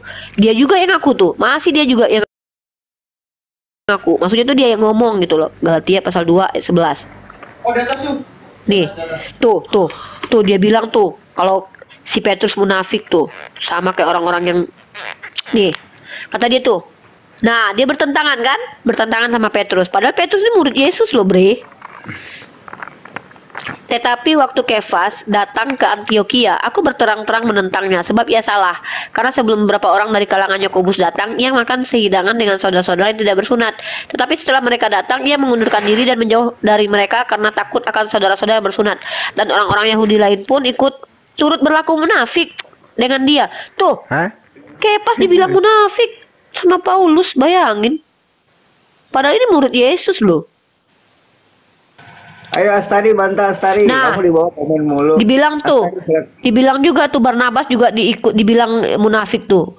Semua murid Yesus dianggap munafik sama Paulus. Si Kefas juga, si Barnabas juga. Sunat itu buat orang Israel, goblok. Oh, waduh, pelan-pelan lah. Buat orang Sakitnya. Jangan goblok di sini. Dong. Kamu emosi. Nggak gitu caranya. Jangan nanti rungkat. Apa kalau pribadi asal jangan hujat. Oke, sunat buat siapa? Ini Orang Israel. Oke, ini nih. Kalau goblok tahu diri lah, kalau ngajar. Ini nih. Enggak kata dia kan. Tadi ketik-ketik ya. Nih, kata dia kan Nggak gitu sunat untuk caranya. orang. Ayo Ini baca diskusi. ini. Baca ini. Ini untuk orang siapa? Sunat untuk siapa? Baca nih. Baca ini. Inilah perjanjianku yang harus kamu pegang, perjanjian antara aku dan kamu serta keturunanmu, yaitu setiap laki-laki di antara kamu harus disunat. Haruslah dikerat kulit katanmu, dan itulah akan menjadi tanda perjanjian antara aku dan kamu.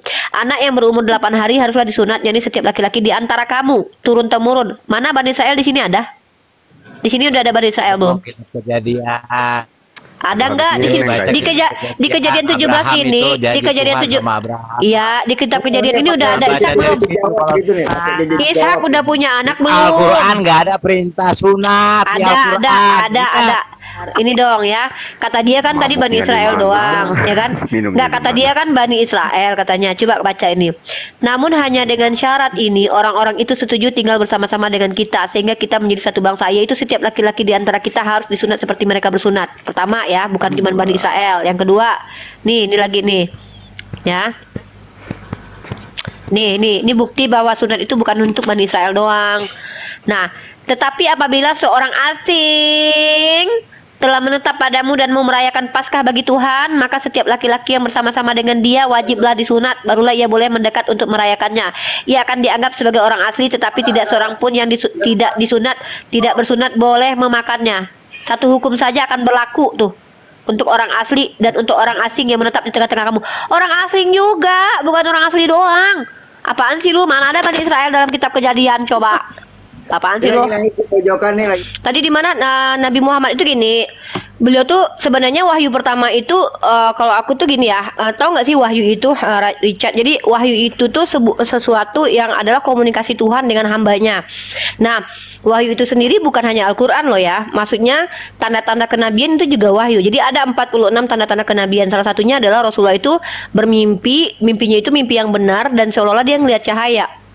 Dan itu terkorelasi lah karena malaikat Jibril sendiri kan memang tercipta dari cahaya. Nah, kemudian kalau kita bahas wahyu yang kalamullah itu sendiri, jumhur ulama memang ada pendapat berbeda, tapi lebih banyak yang berpendapat bahwa surat yang pertama diturunkan itu adalah Iqra bismi rabbikal ladzi khalaq, itu yang ada di gua Hira. Jadi gini, Rasulullah itu sebelum masuk ke gua Hira itu dia sudah kayak didorong keinginan untuk ke gua Hira. Dia tuh udah dapat wahyu, tapi belum berbentuk kalimat Allah, kata-kata Allah belum, tapi kayak dicenderungkan hatinya tuh ingin bertahanuts gitu, menyendiri di gua Hira gitu. Dia tuh kayak udah diberikan tanda-tanda dari Allah. Makanya ada dalil hadis yang mengatakan wahyu yang pertama didengarkan itu ke Nabi itu ketika beliau mimpi kemudian seolah-olah melihat cahaya. Nah, baru beliau dicenderungkan hatinya pergi ke Gua Hira. Nah, pas di Gua Hira baru beliau melihat penampakan malaikat Jibril, dan di situ juga Allah atau melalui perantaraan malaikat memberikan kalimat itu, Iqra bismi rabbikal ladzi khalaq, itu sebanyak 3 kali. Malaikat Jibril mengajarkan beliau untuk melafazkan sampai beliau bilang aku nggak bisa baca, sampai akhirnya beliau bisa melafazkan kembali.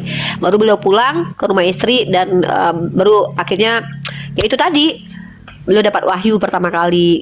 Nah, ini sebenarnya gini ya, teman-teman Kristen tuh gini ya Richard. Secara logika mereka bawa gini. Gimana mungkin sih Islam itu agama yang benar padahal munculnya abad ke-6 sementara kitab kami lebih ada duluan gitu. Sebenarnya pertanyaan itu juga muncul dari benak kita sebagai umat Islam. Kalian tuh aneh gitu ya. Menurut kalian Nabi Muhammad datang bawa wahyu di abad ke-6. Kalian kaget. Giliran Musa nggak tahu kapan menuliskan kitab di mana yang dituliskan adalah peristiwa yang dia nggak ada pada waktu itu. Kayak Tuhan melayang-layang di atas air, kayak Tuhan pertama kali menciptakan. Emang Musa lihat waktu itu? Kan enggak. Dari mana Musa mencatatkan itu? Makanya seperti ketika dia ke Gunung Horeb, dia bertemu dengan Tuhan, kan nggak ada yang ikut sama dia. Kan dia nggak ada yang lihat dia ketemu Tuhan kayak mana. Nah seperti itu juga baginda Rasulullah, bahwa wahyu itu pasti diberikan kepada orang setelahnya, peristiwa-peristiwa lalu akan diceritakan. Makanya kalian punya kitab Kejadian. Kitab Kejadian itu kan tulis Musa. Jarak antara kejadian Adam dengan Musa berapa tahun? Berapa ribu tahun coba? Jauh banget. Berarti sorry, ini berarti itu namanya kan Rasulullah itu Nabi Muhammad itu kan dapat tuntunan langsung dari langit ya, dengan kuasa malaikat wahyunya lah plus malaikat Jibril lah kalau nggak salah, akan ketemu nampakin. Tepat. Nah itu kan sama seperti murid-murid Yesus yang 12 itu kan dapat Roh Kudus tuh dari Yesus langsung. Tadi itu pertanyaanku tuh apakah ada? Ini kan aku nggak gitu jago Alkitab juga sebenarnya. Ya mungkin di tempat lain ada pemahaman. Salah pembawaannya ini yang Muslim yang ngejelasin. Ini kalau doi ini tipenya tipe argumen nyari remis ini. Iya, tapi gini Richagin. Kalau Uni sih gini Pin ya. Dia kan masih berkutat bahwa dia masih percaya bahwa murid-murid Yesus itu diurapi Roh Kudus. Tapi kita bisa cross check itu di kitab lu sendiri loh Richard. Kalau tentang murid Yesusnya, tentang Paulusnya. Nah kita ke ininya, ke muridnya Yesus aja. Lu tahu nggak sih kitab-kitab yang ditulis atas nama Matius, Markus, Lukas itu Injil kanonik itu ya, asal lu tahu ya, itu otoritatif yang mengkanon itu kalian nggak tahu loh. Maksudnya itu kalian nggak tahu siapa yang menentukan bahwa Matius, Lukas, Markus itu siapa yang bahwa itu firman Tuhan atau enggak. Karena zaman dahulu apokrifa itu banyak. Orang tuh banyak menuliskan cerita tentang Yesus. Dan lu harus tahu nih, gue tunjukin data sama lu ya. Nih, lu lihat ya. Ini si William Barclay ya. William Barclay ini teolog paling ternama lah. Kalau lu cross check lihat di Google deh siapa dia. Nah, dia ini bahkan di halaman ke-10 menuliskan begini. Saking banyaknya kisah-kisah tentang Yesus pada zaman dahulu, bahkan tentang penyaliban Yesus tuh ada beberapa versi cerita loh. Dan ini ditulis pada tahun 130-an dan ditulis oleh Petrus katanya. Coba bayangin ya, bayangin nih. Nih katanya tuh cerita ini muncul lagi dalam cerita-cerita Injil apokrif. Memang ini dianggap apokrif. Adam dan Hawa makan buah tuh Mas. Dia bilang buah apa kalau Kristen bilang buah pengetahuan. Siapa ini? Jahat ya. Siapa ini? Bro, nah, masih Unirifa bro. Coba ya lihat ya. Ini cerita-cerita ini muncul lagi dalam cerita-cerita Injil apokrif yang ditulis di bawah pengaruh pendirian ini di dalam Injil Petrus. Nah, di Injil Petrus dituliskan di abad ke-130 di tahun 130 Masehi yang nggak jauh dari penulis kitab kanonik kalian, bahwa menurut Yohanes Yesus itu tidak merasakan sakit ketika dia disalib, tapi tubuh ilahinya meninggalkan tubuh insani. Jadi Yesus yang ilahi itu lagi ngobrol sama Yohanes di sebuah bukit yang adalah bukit nih. Yohanes bagi orang banyak yang dibawa ini kota Yerusalem, aku sedang disalib, ditusuk dengan tombak dan bambu dan diberi minum empedu dan cuka. Tapi aku berkata kepadamu Yohanes ya, dan dengarkan apa yang aku katakan. Karena itu tidak satupun yang mereka katakan kepadaku yang menyebabkan aku menderita. Kisah Yohanes 97. Kita dapat melihat betapa tersebar luasnya cara berpikir seperti ini dari surat-surat Ignatius. Ya, ia menulis kepada suatu kelompok gereja-gereja di Asia Kecil. Banyak surat-surat yang menyebutkan tentang, makanya Al-Quran tuh bilang kalian sendiri tentang penyaliban Yesus itu kalian berbeda pendapat nih. Kristus yang ilahi dan di dalam sebuah goa di sebelah bukit nih. Yohanes sebenarnya sedang berbicara dengan Kristus yang ilahi di sebuah goa dekat sebelah bukit, dan bahwa Kristus itu berkata kepadanya, Yohanes bagi orang banyak tuh. Jadi ada dua oknum yang dianggap Yesus, satu Yesus yang ilahi dan Yesus yang insani. Itu bayangin ada dua Yesus bre. Bahwa Al-Quran ketika mengatakan kalian itu berbeda pendapat tentang penyaliban, itu bukan Al-Quran duluan. Sebenarnya bukan berarti Al-Quran duluan, maksudnya gini loh, informasi itu sudah terverifikasi dengan perbedaan-perbedaan pendapat tentang orang-orang di zaman Yesus, bagaimana dia mati disalib. Nah, makanya Al-Quran tuh bantah bahwa yang mati itu bukan penyalipannya yang dibantah sama Al-Quran. Yang dibantah Al-Quran itu adalah oknum yang disalib itu bukan Nabi Isa. Gitu. Jadi kalau kita bicara ya Richard tentang murid-murid Yesus, mohon maaf ya, bahkan tentang kejadian Yesus itu tidak bisa lu membuktikan secara ilmiah bahwa betul bersambung berkesinambungan betul-betul murid Yesus yang menceritakan apa yang lu pegang sebagai kitab suci sekarang ini di PB. Maksudku gini, kalau Nabi Muhammad kan dapat wahyu, murid Yesus kan juga dapat dari langit. Nah, aku kan nggak lidikin Alkitab nih. Kalau Uni kan juga nih kitab-kitab lain. Nah, maksudku ada nggak tertulis bahwa selain Roh Yesus kan ke muridnya pakai kuasa Roh Kudus kan. Paulus tuh dapat Roh Kudus juga gitu maksudku. Sama seperti murid-murid yang lain, nggak mungkin Yesus kan beda-bedain gitu. Maksudnya gimana nih? Gua belum paham. Lu masih fokus ke Paulus gitu? Iya, iya. Dia nanya, Paulus itu ada Roh Kudusnya nggak? Ini kayak murid-murid Yesus yang lain, ada tertulis nggak? Ngaku dia punya Roh Allah, ngaku ada. Cuma ngaku doang. Dia posisinya gini sih, kalau gue ya Richagin ngelihat kalian beriman itu, ya kalian boleh beriman kalau tertulis. Kalau nggak tertulis ya jangan difitnah gitu loh. Jangan difitnah gitu. Nah ini terutama murid-muridnya Yesus gitu. Murid-muridnya Yesus tuh jangan doyan banget fitnah-fitnahin Yesus tuh. Contoh misalnya Yohanes 1 nomor 1. Apa dibilang? Pada mulanya. Pada mulanya adalah Firman. Firman bersama-sama dengan Allah. Firman adalah Allah. Ini yang ngomong siapa anjir? Nyamain Allah sama Firman ini siapa ini manusia begundal ini? Berani-beraninya ngomong kayak gitu. Bersama-sama mau kemana itu Bang? Itu yang pertama. Terus yang kedua ini dibilang apa? Kematian Yesus telah membebaskan kita dari kutuk hukum Taurat. Hukum Tuhan dibilang kutuk, manusia apa ini? Anjing bejita dia. Hah? Kok ini? Lu kalau misalnya mau beriman ya dalam Islam, ketika kita beriman itu yang pertama kita dengar itu Allah dulu. Perkataan Allah apa? Penjelasannya dari Nabi nanti gitu. Nah Allah berkata begini, Nabi menjelaskan begini mengenai perkataan Allah tersebut. Ini siapa Tuhan lu yang tiga itu? Allah Bapa, Yesus, Roh Kudus. Nggak pernah ngomong apa-apa tentang Firman adalah Allah, tentang Tuhan menjadi manusia, tentang Yesus duinatur, tentang Yesus ini sudah ada dari zaman penciptaan gitu. Tapi kalian mengimani itu gitu kan? Itu artinya lu boleh beriman tapi jangan fitnah gitu loh. Kebiasaan lu fitnah-fitnah. Beriman kok dari fitnah ya. Duluan itu kata Bang Gores, duluan Yesus daripada alam semesta ini Bang Gores katanya. Iya yang kayak gitu-gitu loh, lu perkataan bebas sekali. Contoh misalnya kayak tadi nih satu tadi tuh, murid-murid Yesus kan ketika menulis diilhami Roh Kudus katanya. Itu yang ngomong begitu tuh siapa? Murid Yesus ketika nulis diilhami Roh Kudus. Di mana nemu kayak gitu, Bre? Berarti tua banget umurnya ya? Iya kalau misalnya ada gitu Allah Bapaknya ngomong ya Matius, Markus, Lukas dan Yohanes telah kuurapi Roh Kudus untuk menuliskan kisah Yesus. Oke, sip.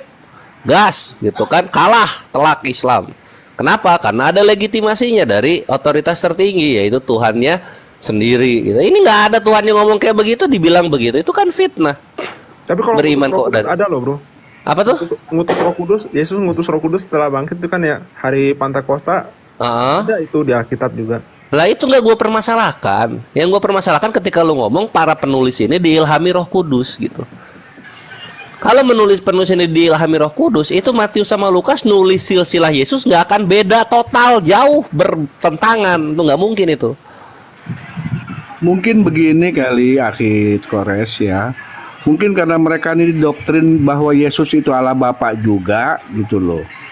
Jadi akhirnya mereka percaya dengan kata-kata itu, dengan tulisan-tulisan itu gitu. Padahal itu kan cuma tulisan si Paulus belaka. Kena lagi konsepnya gitu. Jangan difitnah gitu. Itu kapan Allah Bapa, Yesus dan Roh Kudus ngomong Yesus adalah Bapa gitu atau Yesus bagian dari Bapa? Kapan itu ngomongnya? Yesus bagian dari Bapa, dia ngomong kok aku dan Bapa adalah satu. Nah itu kan A1 gitu loh, bukan bagian. Kenapa dicomot 10:30? Kenapa nggak sampai 10:34? Kenapa? Ayah yang Kristen yang di bawah yang mau head to head nih sama Bang Kores. Unjuk tangan di bawah. Berarti ikut dikandung, Res. Ya. Iya itu kan. Itu kalau Aku tanya dibahas aja. sama Unik ya, silahkan. Sama aku tanya, insya Allah aku jawab kalau bisa jawab, kalau enggak ya udah. Tapi kalau Hatua sama Kores aja. Nah ini gue sambil nyentil juga yang terhitung-terhitung di bawah gitu. Lu tuh boleh beriman tapi jangan fitnah gitu. Kalau lu berimannya dari fitnah gimana mau menang sama Islam? Kalau nggak dua lawan satu ya Bang Kores ya, berani ya. Ayo deh, dua Kristen. Jangankan dua, satu negara gua lawan. Res. Kalau adalah satu berarti ikut dikandung. Si Kores jangan ya mah itu satu RT.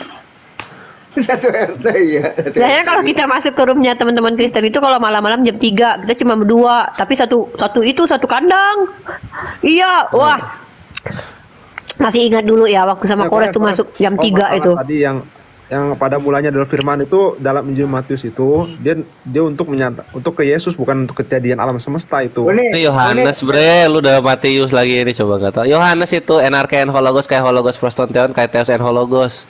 Yohanes 1 nomor 1 itu bre. Woi, kamu kalau diam aja woi, naik woi, kerja woi, di atas woi. Tanya Bang Kores yang susah-susah. tapi gini Richagin, lo tau nggak tuh menurut Santo Agustin itu 1 Yohanes 1 itu kan himne Plato yang dikutip menjadi pembukaan kitab Yohanes. Itu Plato. Iya, Santo Agustin yang bilang.